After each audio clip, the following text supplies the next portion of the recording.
Qual que é a relação entre antidepressivos e ejaculação precoce, doutor? Chega a ter algum efeito para mais, para menos? Altera alguma coisa? Sim, altera. E, na verdade, os antidepressivos ajudam a tratar quem tem ejaculação precoce. Já vou dar o spoiler da história. Na verdade, aconteceu assim, ajuda. Quando tem os antidepressivos, que são os inibidores da recaptação da serotonina, que entraram no mercado no final dos anos 80, no começo dos 90, que eles entraram com tudo, quando as pessoas começaram a tomar, elas perceberam que elas demoravam mais para ejacular. Né? E algumas pessoas até chegam a cair a libido também. Mas esse efeito ele é bem visto de retardar a ejaculação. Até quem não queria retardar, quem já tinha um tempo que estava feliz com esse tempo de penetração, mas as pessoas demoram mais para chegar no orgasmo.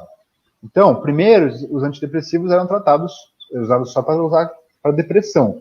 Depois, pensaram, bom, já que ele tem esse efeito colateral, por que a gente não começa a usar justamente para quem tem ejaculação precoce? Agora, o problema é que, assim, os antidepressivos para uso diário, tomar todos os dias, eles carregam alguns efeitos colaterais. Podem ter alteração do sono, ganho de peso, em algumas pessoas agitação, em outras sonolência excessiva, redução da libido acontece em quase 50% das pessoas. Então, essas coisas, para uso diário, elas trazem efeitos colaterais, né, esses antidepressivos de uso contínuo.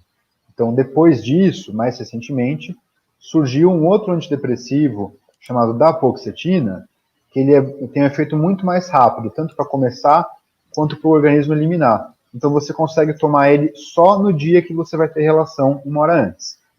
Ele é da mesma classe dos antidepressivos, só que ele só precisa tomar no dia.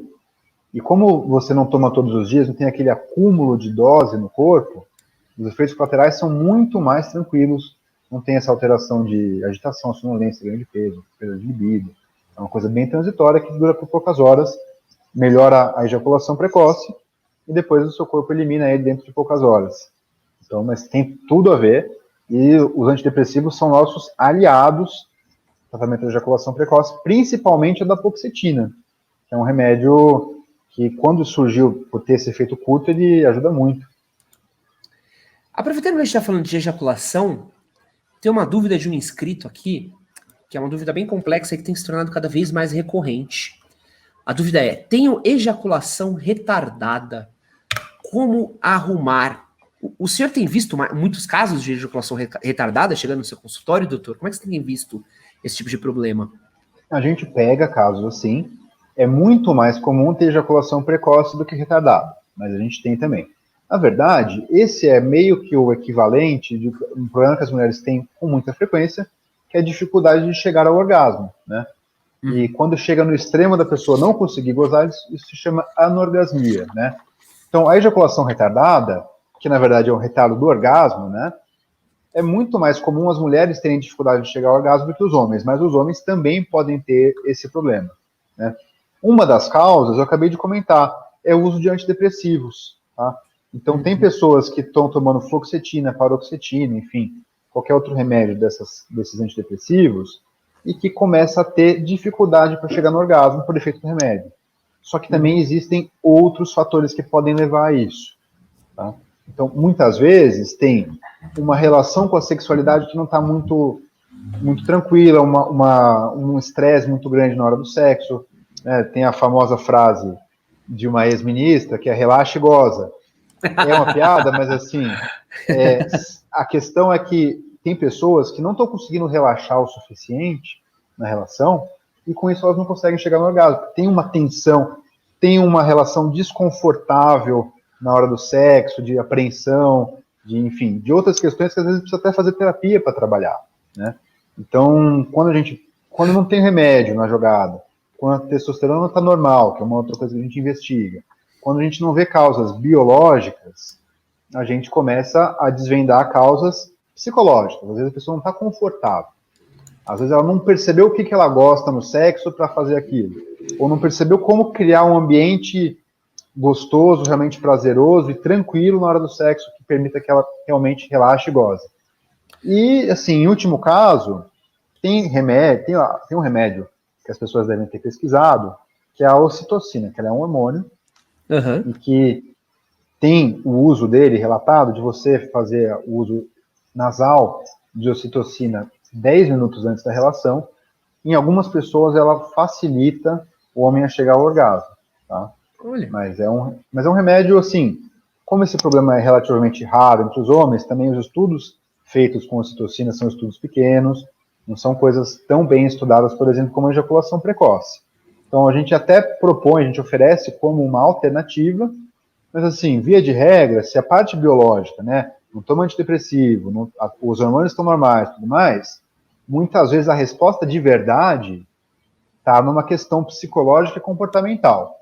A ocitocina pode ser um empurrãozinho, mas não pode ser a chave principal da questão. Você acha que a masturbação em excesso e o vício em pornografia também, essa relação cognitiva muito forte que a gente tem tido com a pornografia, pode acabar acarretando também na ejaculação retardada? Pode. Eu até comentei com você no começo da live, tem muitos problemas, mas muitos problemas que vêm da pornografia. Tá? Então, esse é um deles. Na verdade, dentre os fatores que estão associados com os malefícios da pornografia, existe uma entidade que é disfunção erétil associada à pornografia, ou seja, o cara não conseguir ter uma boa ereção por conta da relação dele com a pornografia. E também acontece da pessoa consumir pornografia demais e se masturbar demais e acabar perdendo a libido, a excitação e perdendo a oportunidade de chegar ao orgasmo, ter prazer na relação. Né? Isso a gente vê acontecer, porque tem um detalhe que é assim, se masturbar, a gente não coloca um número por dia, que é o limite, e acima ou abaixo disso não é normal. Mas o fato é que a gente observa muitas vezes que as pessoas que têm compulsão por pornografia ou por masturbação, enfim, normalmente pelas duas coisas, elas normalmente consomem a pornografia como uma forma de aliviar algum estresse, uma ansiedade, uma sensação de estar se sentindo sozinho, ou alguma angústia naquele momento, e acaba se tornando uma compulsão, assim como existem outras. Cigarro, álcool, outras drogas, né? É uma válvula de escape para você lidar com a sua ansiedade naquele momento, com a sua infelicidade. Então, quando você começa a fazer e ter esse tipo de relação, você se masturba e vê pornografia um número de vezes por semana ou por dia muito acima daquilo que simplesmente a libido do seu corpo daria conta fisiologicamente, né? Então, na verdade, a gente tem que identificar, às vezes a pornografia está sendo só uma válvula de escape do estresse e está impedindo, inclusive, o cara de manter o tesão, a excitação, a libido, para ter um orgasmo, uma relação sexual legal com um parceiro ou uma parceira de verdade.